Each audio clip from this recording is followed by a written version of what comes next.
Thank you for joining us for the Parenting at Mealtime and Playtime webinar. The Ohio Chapter, American Academy of Pediatrics, operates this program with the financial support of the Ohio Department of Health. The Parenting at Mealtime and Playtime program, also known as PMP, has continued to evolve over the past several years to offer the best possible resources to you and the families you serve. Today we are excited to share more information on programs in Ohio. Today you will hear from 3 different experts in breastfeeding. First, we will hear from Dr. Vanessa Shanks, the Medical Director of Neonatal Lactation Services with the Ohio State University and Nationwide Children's Hospital. Dr. Shanks will describe the benefits of breastfeeding and why we should encourage mothers and families to breastfeed when possible. Bree Haviland, a registered dietitian and certified lactation consultant with the Ohio Department of Health, will describe how you can support as a home visitor or community health worker, and when you can refer to an expert. Finally, Megan Richardson will talk about how WIC can assist your clients and who to reach out for further assistance. The Parenting at Mealtime and Playtime program is here to support you as you support Ohio moms, dads, caregivers, and our state's youngest citizens. We have created some great resources that can assist you as you educate families on healthy habits. Our breastfeeding handouts and introductions to solids handouts that cover feeding cues for parents to identify. Our breastfeeding handouts and introductions to solids handouts that cover feeding cues for parents to identify. The easiest way to access our resources is through the Ohio AAP website. This is available for all public health professionals at no cost and no login is required. When you visit the website, www.ohioaap.org/PMP resources and click the box that best suits your role. This handout will assist in sharing important information on baby hunger cues. The breastfeeding handout includes information that mom's self-care and heading back to work. We have also included milk storage information as a guide. The Transitions to Solids, a guide to baby-led weaning, shares information with the caregivers on when a baby is ready for solids. It supports the transition to an exclusive breastfeeding routine to introducing new solids and how to begin this introduction. The Parenting at Mealtime and Playtime also offers age-specific handouts that describes nutrition, activity, and sleep recommendations and tips for each age group. Our youngest age group handouts also include some information on the importance of breastfeeding. Our mobile app has other resources that may be helpful for you or your clients. This mobile app is free for download in the Google App Store. When searching for the app, search for Parenting at Mealtime and Playtime rather than PMP to be sure to find the correct mobile app. To sign up for an account for the app, please follow the instructions here. You will create an account in order to receive helpful reminders and messages for you and your baby. Our first presenter is Dr. Shanks. Welcome, Dr. Shanks.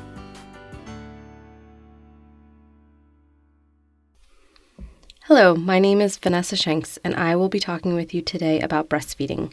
I am a neonatologist and a certified lactation counselor in Columbus, and I am particularly passionate about helping families achieve their lactation goals. First, we are going to review the benefits and common pitfalls seen with breastfeeding. We will discuss the importance of the support person in a parent's lactation journey. We will learn the most common red flags to watch for and ways to support a new parent's lactation efforts as you are seeing them during your visits. The goal here is not for you to become lactation consultants, but any additional support that you can offer can be hugely impactful during their journey. Lastly, we will discuss what we currently know about COVID as it relates to breastfeeding. So to start, remember that while babies can have fewer illnesses and lower risks of asthma and obesity when breastfed, there are also benefits to the lactating parent and the family unit as a whole, as well as economic societal factors with less parental sick leave from work. Mothers have been shown to have lower risk of breast and ovarian cancer, lower risk of diabetes and heart disease, and lower risk of postpartum depression if they are able to achieve their goals. Breastfeeding can increase bonding and doesn't have to exclude the partner if they are taught to help be a second set of hands and eyes when babies are learning to breastfeed. There are fewer bottles to wash, and breastfeeding is more convenient once it is established. It is really important to realize that over 80% of women want to breastfeed. We know this because over 85% of parents will breastfeed in the hospital, and 83% will still be breastfeeding a month later. If they didn't want to do it, they would stop after leaving the hospital. They wouldn't continue for an entire month. Despite this, only 25% of infants are exclusively breastfed through 6 months, as is recommended by the American Academy of Pediatrics, and only 58% are still breastfed at all at 6 months. We need to learn how to better support new parents and their lactation efforts. This is from a study in 2016 that asked women what they want to hear when talking about breastfeeding. They don't want to hear that it is best, that it puts it on a pedestal and makes it more intimidating. They want to hear that it is the normal way to feed a baby and why it is a good choice. They don't want to hear horror stories, but they do want providers to be realistic about the challenges they might come across. They also said it is important to educate their family members about the benefits and mechanics of breastfeeding, not just the parent who will be doing it. This increases the chances of family members supporting their lactation efforts. There are many reasons why parents may stop breastfeeding sooner than they wanted to, but the most common reason is pain.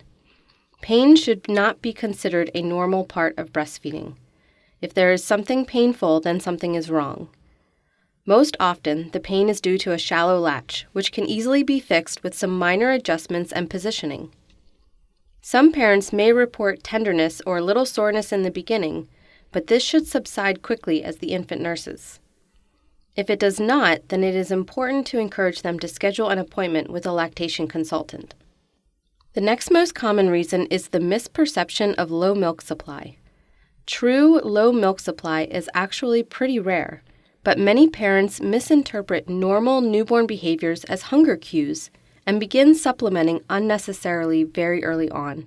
It is important to educate parents on normal outputs, typical feeding behaviors of healthy newborn babies, who will typically feed very frequently in the first couple weeks, and to encourage them to follow the baby's weight closely to help identify those few parents who truly do have low milk production. This is one of the areas that you can be especially impactful, providing reassurance, support, and guidance. Another common concern is that their partner will feel left out if they are breastfeeding. This one actually has a very simple solution. If they want their partner to be involved in feeding the baby, then encourage them to involve their partner.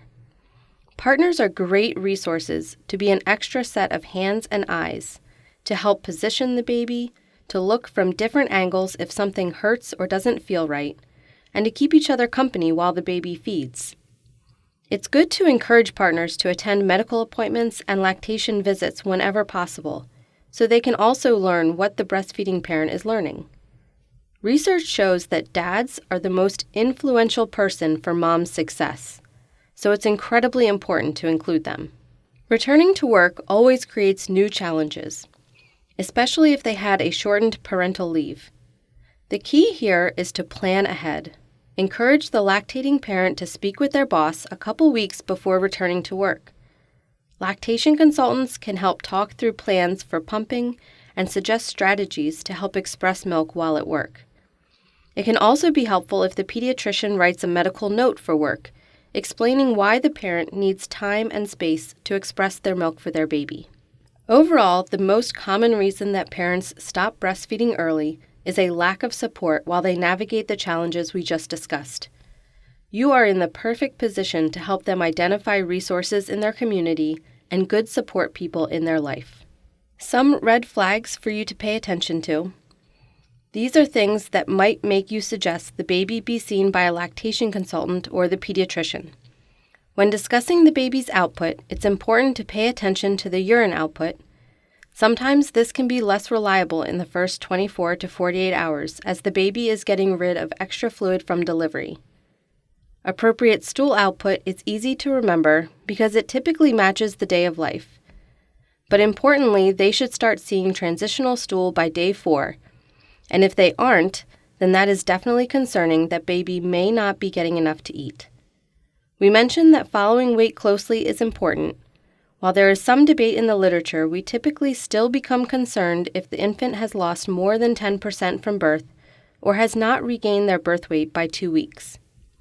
And of course, if the parent is experiencing anything they would refer to as pain, then that warrants a referral for further evaluation by a lactation specialist. So to summarize, the best ways to support breastfeeding is to congratulate parents on their efforts, validate their struggles, celebrate their successes, and encourage them to seek help early if you discover any red flags. The sooner they get addressed, the better things will be. Remind parents that the first 2 weeks are the hardest to get through, but then it starts to get a little bit better. It takes 4 to 6 weeks for parents and babies to learn to breastfeed and for it to feel natural and normal. But once breastfeeding has become established, it really becomes a lot easier. Encourage parents to involve their partner and educate them on how important they are for success. I often will also share these educational videos from Stanford that help demonstrate certain techniques like hand expression and achieving a deep latch. Breastfeeding is a journey. There are ups and downs, times where you feel like you are moving forward, times where you feel like you are moving backwards, and times where you feel like you are going nowhere at all. Proper support is really critical to their success. And if you thought the journey was already complicated, then we introduced COVID. So let's talk a little bit about COVID and breastfeeding. We have several studies that have shown the SARS-CoV-2 nucleic acid in human milk. That's the genetic material of the virus. But there has been no viable infectious virus found in human milk in the studies that we have to date. We have mountains of research showing the many benefits of human milk and direct breastfeeding. So human milk is presumed to be safe if the parent has an active COVID-19 infection, because the known benefits certainly outweigh the possible but unlikely risks. We also know that there are IgA and IgG antibodies found in human milk after a maternal infection, so it may even be beneficial and protective for the baby. It's important that parents take certain precautions when they have a COVID-19 infection while they're continuing to breastfeed. It's important to emphasize hand hygiene before breastfeeding, and they should wear a mask while they're breastfeeding. This can be very difficult for parents and infants who are still learning how to breastfeed in those first few weeks, and you can try this at home. Unfortunately, the mask can obscure some of your vision as you're looking down and trying to latch a baby correctly. This is where the support person can really be helpful at being those extra set of hands and eyes to help get the baby latched correctly. Parents may choose to express their milk instead of directly feeding until they are no longer contagious. If that is the case, it's still important that they perform hand hygiene before pumping to help decrease the spread of infection. It has been determined that vaccination for COVID-19 is considered safe while breastfeeding, and many lactating parents have received the COVID-19 vaccine to date. Several studies have shown COVID-19 IgA and IgG antibodies in human milk after the parent is vaccinated. While these antibodies seem to neutralize the virus in vitro, we do not yet have any studies looking at whether the antibodies will neutralize the virus in human beings. But it is possible that these antibodies can help to protect the infant. Lactation can be very complicated, and there can certainly be challenges and struggles that arise, but it can also be beautiful and very empowering. And it's our job as professionals to help support these families, no matter what their goal. Hi, this is Bree Haviland with the Ohio Department of Health, the Title V Breastfeeding Coordinator, and today I will be talking about working with families and practical guidance. In this presentation, we are going to talk about conversations with families around breastfeeding, common breastfeeding questions and concerns, the importance of fathers or partners, and resources and additional support. You may not be a breastfeeding expert, nor are you expected to be. Today's presentation will provide you with a better understanding of working with breastfeeding moms and the resources available to provide them. When talking with families about breastfeeding, let them know you are supportive. Ideally, we want moms to breastfeed exclusively for 6 months and continue for a year. but any amount of breastfeeding is better than none at all. Even if you're not a breastfeeding expert, showing your support to a mom's feeding decision is important. Talk with the family about the importance of breastfeeding and share some of the benefits for both mom and baby. Remember, breast milk protects babies from illness. Formula-fed babies have higher risks for sudden infant death syndrome, or SIDS, ear infections, respiratory infections, asthma, diabetes, childhood cancers, and obesity. For moms, the benefits include lower risk of health problems such as type 2 diabetes, breast cancer, ovarian cancer, and postpartum depression. Another benefit is bonding. Breastfeeding keeps mother and baby close. Physical contact is important to newborns. It helps them feel more secure, warm, and comforted. Mothers also benefit from this closeness. Breastfeeding can also save money. Formula and feeding supplies can cost well over $1,500 per year, depending on how much a baby eats. Since breastfed babies are also sick less often, there are fewer trips to the doctor. And finally, share resources and refer your families to breastfeeding experts when they need help. Let's talk about common questions and concerns. The content in this section was taken, with permission, from Breast for Success, a program at university hospitals in Cleveland that was developed to educate new mothers and fathers about breastfeeding and to help them be successful in breastfeeding their newborns. Breast for Success offers a variety of tools and resources for the whole family, and there is a specific curriculum for community health workers and home visitors. It was developed in partnership with University Hospital, Rainbow Babies and Children Hospital, Moms First Home Visiting Program, and Cuyahoga County WIC program. The link to Breast for Success is available on the resources slide at the end of the presentation. The following slides will go through a list of common questions or concerns and appropriate responses for you to provide the family you're working with.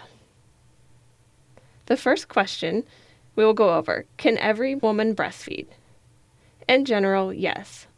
Breastfeeding is natural, but many women need some extra help. Women who use street drugs or have HIV should not breastfeed. Is breastfeeding hard? Does it hurt?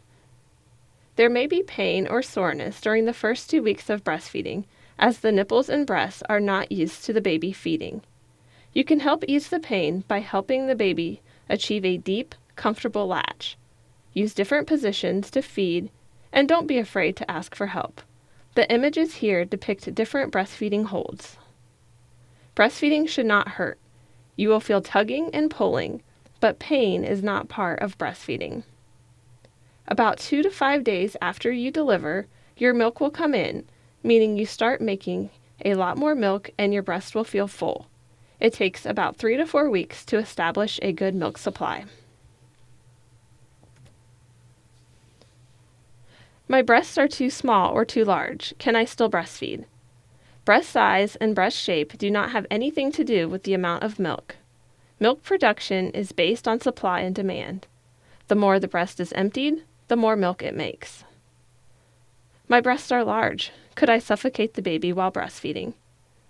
When your baby latches onto the breast, the baby's nose protects his or her breathing and lets air in and out no matter how big the breast is. Remember, a rollover accident while sleeping can suffocate the baby, so you need a safe sleep space for the baby. You can breastfeed while also ensuring a safe sleep space for baby. The recommendation is room sharing without bed sharing. Remember the ABCs of safe sleep: alone, back, crib. The infant's crib or bassinet or pack and play should be in the parent's bedroom, close to the parent's bed. This is room sharing without bed sharing. This makes breastfeeding easier at night. You can reach over, hold the baby and breastfeed, then safely put the baby back to sleep. The Ohio Department of Health, in partnership with the Ohio Hospital Association and the First Steps for Healthy Babies team, created a breastfeeding safe sleep handout. It is available in Spanish, and the link to this handout is included at the end of this presentation.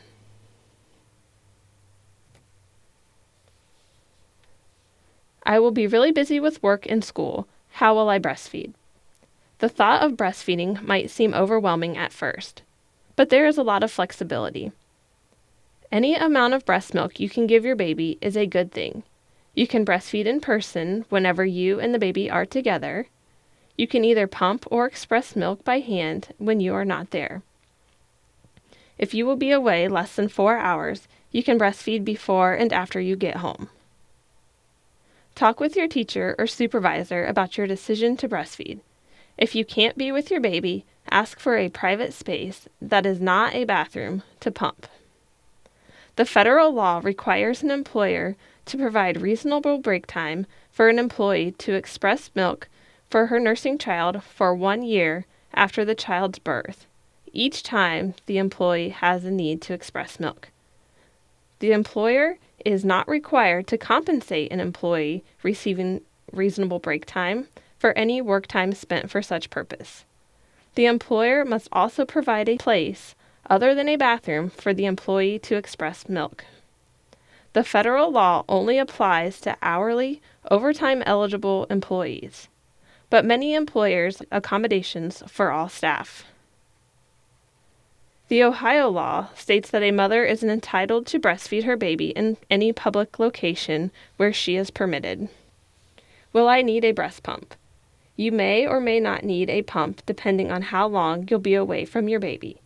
Many women don't express milk at all and breastfeed from the breast only, and some women choose to hand express their milk instead of using a pump. How do I get a pump if I want one? Check with your health insurance provider about getting a free pump. Your local WIC office can also help you in getting a pump and also in using the pump. And finally, your doctor's office should also be of help to you. Do I need to cut certain foods out of my diet? The variety of foods you eat flavor your milk, exposing your baby to different tastes, and babies love this. It's always good to eat healthy, but your milk will be perfect for your baby no matter what you eat. You will feel better and have more energy if you eat well, including fruits and vegetables, protein, whole grains, and low-fat dairy. Babies may get gas from some foods, but this is normal. Some babies may be sensitive to something you eat, such as eggs or dairy products like milk or cheese. This doesn't mean your baby is allergic to your milk, only just something that you ate. You can continue to breastfeed, you just may want to remove whatever food you are eating that bothered your baby. And remember, babies cry for a lot of reasons. Crying does not mean there is something wrong with your milk. Will I lose my pregnancy weight faster if I breastfeed? You will burn an extra 400 to 500 calories every day you breastfeed, which means you can lose a pound a week just from breastfeeding alone. Can I still breastfeed if I take medications? Many medications are okay to take while breastfeeding. Talk with your doctor or pharmacist about your medicine specifically. The National Library of Medicine offers an online tool to learn more about the effects of medicines on breastfed babies. You can use this link and talk with your doctor or pharmacist. I smoke cigarettes. Can I still breastfeed? Yes. All women should be encouraged to breastfeed, including those who smoke cigarettes. It is best to quit as soon as possible. The benefits of breastfeeding outweigh the risks of the small amount of nicotine in the breast milk of smokers. Babies of mothers who smoke are more likely to get respiratory or breathing infections and have a higher risk of SIDS, or sudden infant death syndrome.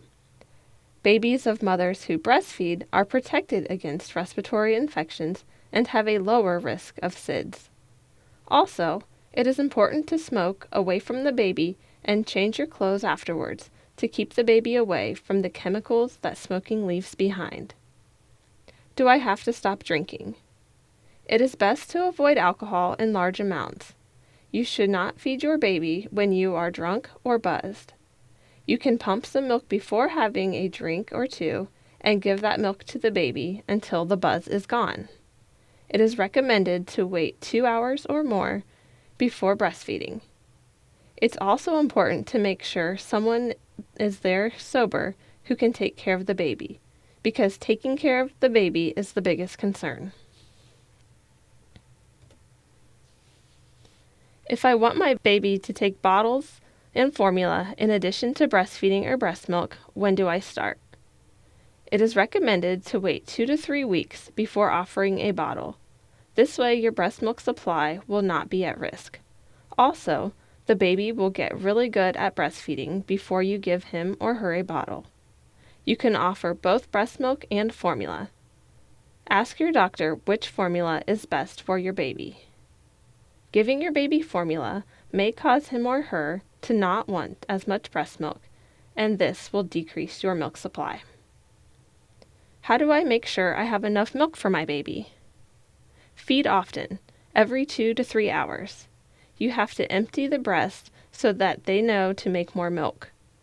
Feeding formula gets in the way of making milk because the baby sucking does not get a chance to tell the breast how much milk he or she needs. How can I tell if my baby is getting enough milk? Your breasts feel full before a feeding and soft afterwards. You can hear your baby swallowing during feeds and see milk in your baby's mouth. Your baby is satisfied and calm between feedings, and you notice plenty of wet and dirty diapers. A newborn stomach is the size of a cherry on day 1 and increases to the size of an egg by day 10. As breastfeeding is established, exclusively breastfed babies from 1 to 6 months of age will take between 19 to 30 ounces of milk per day. Older babies take less breast milk as foods are introduced. And remember, every baby is different.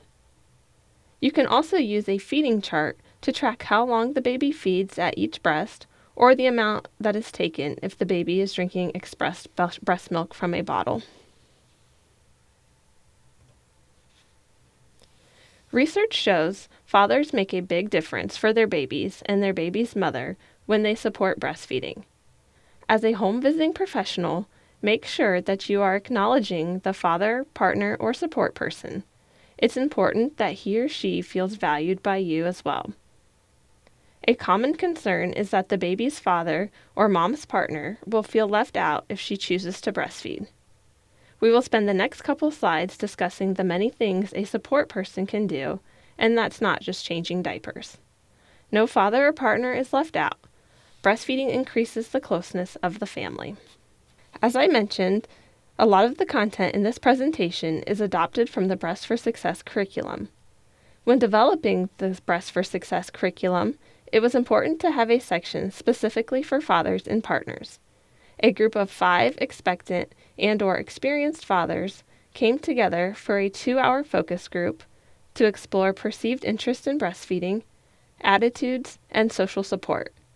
A second group of 5 expectant and/or experienced fathers previewed and discussed the potential Breast for Success curriculum during their 2-hour focus group. The conclusions from these focus groups include: participants were very interested in breastfeeding, but felt left out of the decision-making process, suggesting that fathers are an underutilized breastfeeding resource. Men may feel unempowered because they lack specific breastfeeding knowledge, are unsure of their role in breastfeeding, or because they have difficulty navigating relationship issues, which impacts initiation of these discussions.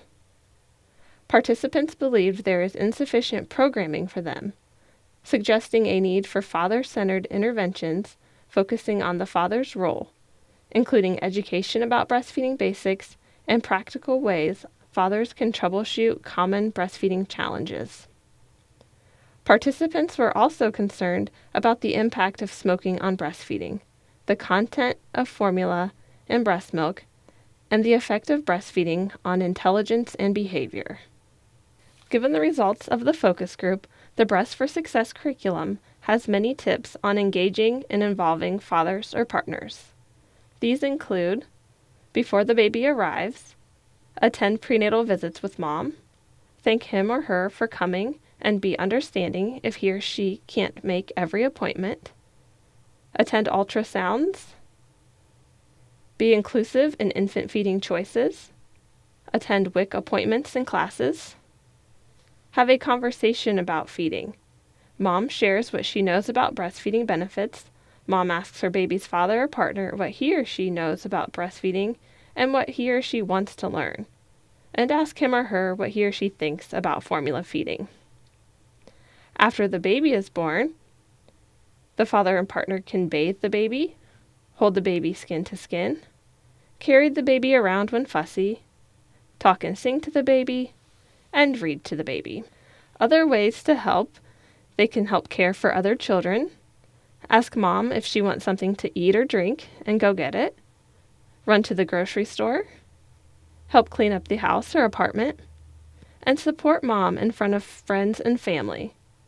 Politely say no to family and friends who want too much visiting. Politely say no to grandma who wants to give bottles. Politely say no to family and friends who want mom to go to church or parties and events when she really just wants to stay home with her baby.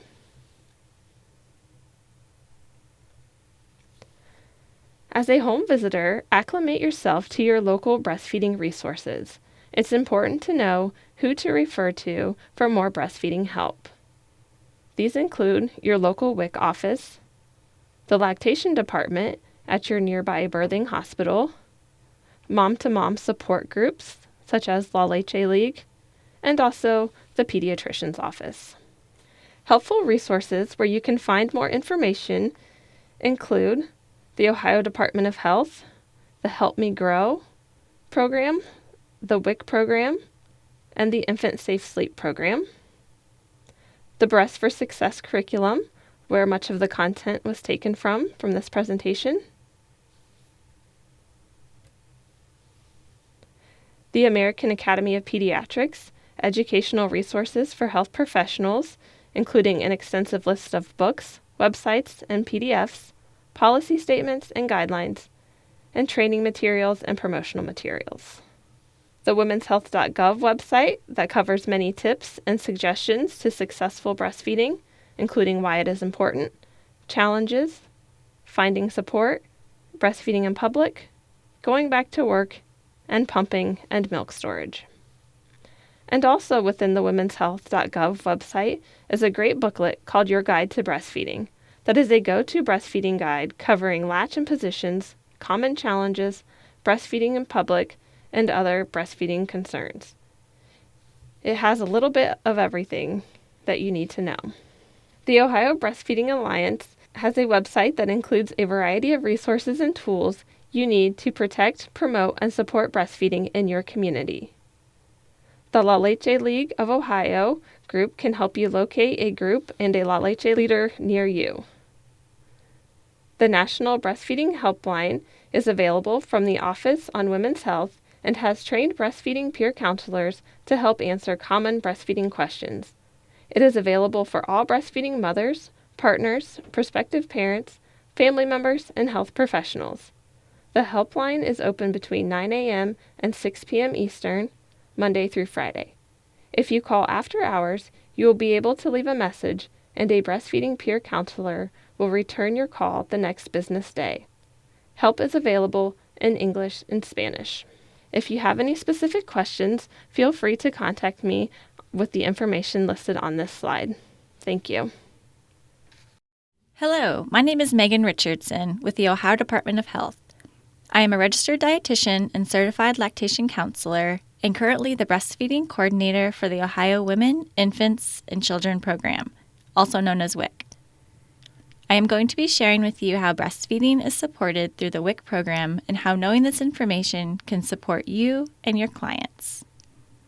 Breastfeeding promotion and support are integrated into the education that all pregnant participants receive when participating in the WIC program. The choice of an infant feeding method is an important component of preconceptual and prenatal counseling. WIC staff are required to provide accurate infant feeding information in a culturally competent manner and support the mother in her choice. The education is provided by local WIC staff, including health professionals, breastfeeding coordinators, and breastfeeding peers. All staff in the WIC clinic have received some extent of breastfeeding training to ensure breastfeeding is promoted and supported throughout every interaction as applicable. Each breastfeeding coordinator is either an IBCLC or has completed a 5-day course such as lactation, certified lactation counselor, or specialist. An IBCLC, or internationally board-certified lactation consultant, is a healthcare professional who specializes in the clinical management of breastfeeding and provides leadership, advocacy, professional development, and research in the lactation field. Every project has a breastfeeding peer helper program, which we will talk about more soon. Infant feeding discussions are presented in a way that does not force the mom to choose her preferred infant feeding method before her concerns are addressed. It is important to assess the pregnant mother's knowledge base and extent of breastfeeding experience while utilizing the patient-centered counseling approach. Benefits of breastfeeding to the infant and mother are shared while targeting her individual needs. All pregnant women are provided information on the importance of skin-to-skin contact after birth, instruction on hand expression, and education on initiating and maintaining breastfeeding if she decides to breastfeed. Ohio WIC has many educational materials available. All prenatal women receive the How to Breastfeed Your Baby booklet, which includes a vast array of helpful information from different holds, information and photos on hand expression, and illustrations of the size of a baby's belly, all the way to addressing issues that may arise, including engorgement, thrush, or others. All WIC clinics also have an engorgement plan in place, so if a participant calls with this issue, each staff member has information to help, even if breastfeeding staff are not available at that moment. If this were to occur, follow-up would happen within a timely manner to support the mom. Materials and fact sheets are also available. You can contact your local WIC office for access to these materials. These educational materials are created through the help of our Nutrition and Breastfeeding Advisory Committee, also called NABAC, where local breastfeeding experts from different regions in Ohio that also work with the WIC program come together. Current fact sheets include the topics of plugged ducts, mastitis, and the group is currently working on the topic of thrush. Examples of additional materials created through the NABAC committee are Calling All Dads and Be Their Breastfeeding Champion. As we know, support is a major factor in breastfeeding success. These pamphlets encourage support by dad, other family, friends, and community members. Another helpful resource that WIC can offer is the Human Milk Storage Guidelines for Healthy Full-Term Babies. The Ohio WIC program also has a breast pump program. Pumps can be provided to mothers and their infants who are certified through the WIC program and are part of a breastfeeding dyad. The Affordable Care Act requires most insurance plans to cover the cost of a breast pump, but there are many instances where receiving a breast pump from the WIC program is an option. Ohio WIC policy states that manual pumps are available to be issued to participants who are separated from their baby for any length of time or whenever deemed necessary by the local WIC breastfeeding coordinator or other designated staff.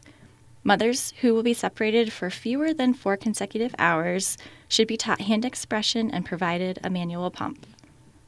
Electric pumps may be provided to mothers to initiate and/or maintain a milk supply. Single-user electric breast pumps may only be given to mothers who are certified as exclusively breastfeeding and are not receiving formula from the WIC program. Single-user electric breast pumps can be given to participants who have a well-established milk supply and are planning to return to work or school full-time or part-time with anticipated separation from baby for 4 consecutive hours or more in a given day. Another type of loaner pump is also available through WIC. Only pumps approved by the Food and Drug Administration, or FDA, as multiple user pumps may be loaned to participants and reissued to other mothers with a new attachment kit. The same standards apply as the single-user electric pump. Lastly, the hospital-grade pumps that WIC offers are most effective at initiating and maintaining lactation for mothers whose infants are too young or weak or have other disorders that do not allow them to nurse at the breast and/or while breastfeeding problems are resolved. Hospital-grade pumps are classified as multi-user pumps and can only be loaned to WIC participants. A new attachment kit is provided with each loaned pump. The Ohio WIC Breastfeeding Peer Program is an exceptional program that meets with all prenatal and breastfeeding participants. The breastfeeding peers provide mom-to-mom support. Each of the peers are either current or former WIC participants who have successfully breastfed their own infant.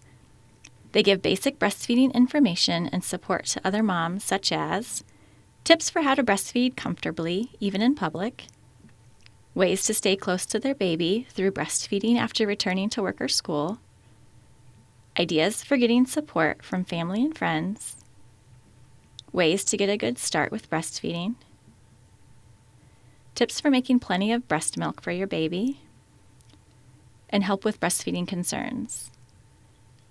WIC peers are excellent at working with moms and meeting them where they are in life. They have the support system to refer moms to the breastfeeding coordinator for complex breastfeeding challenges. The Breastfeeding Peer Program is available in every WIC program in all 88 counties in Ohio. As you work with breastfeeding peers throughout Ohio, you may notice materials that USDA has shared. They refer to breastfeeding peer counselors. This is the same program that is implemented in Ohio. To comply legally with the state's Ohio Revised Code, the term counselor cannot be used for breastfeeding peers in Ohio. We look forward to you using these materials and getting in touch with your local breastfeeding peer. For additional information on the Ohio WIC program, visit odh.ohio.gov and search for WIC. You will find helpful information about the program and access a clinic directory in order to reach out to your local WIC clinic. You can also visit wicbreastfeeding.fns.usda.gov to view the WIC breastfeeding support campaign and to access additional breastfeeding support materials. Lastly, visit womenshealth.gov for additional information on the breastfeeding helpline that is offered. You may find yourself referring families to this resource. Please note my contact information and feel free to reach out to me if you have any additional questions regarding the WIC program in Ohio. Have a great day and thank you for all that you do. We sincerely appreciate you spending your time with the Ohio AAP to learn more about these important topics impacting children's nutrition and play. You can access the Parenting at Mealtime and Playtime resources on our Ohio AAP website. Thank you to our presenters for all they do for the Parenting at Mealtime and Playtime program and for Ohio's children. If you have any questions for Ohio AAP, please don't hesitate to call us at 614-846-6258. A big thank you to you for your ongoing efforts to assist Ohio's families.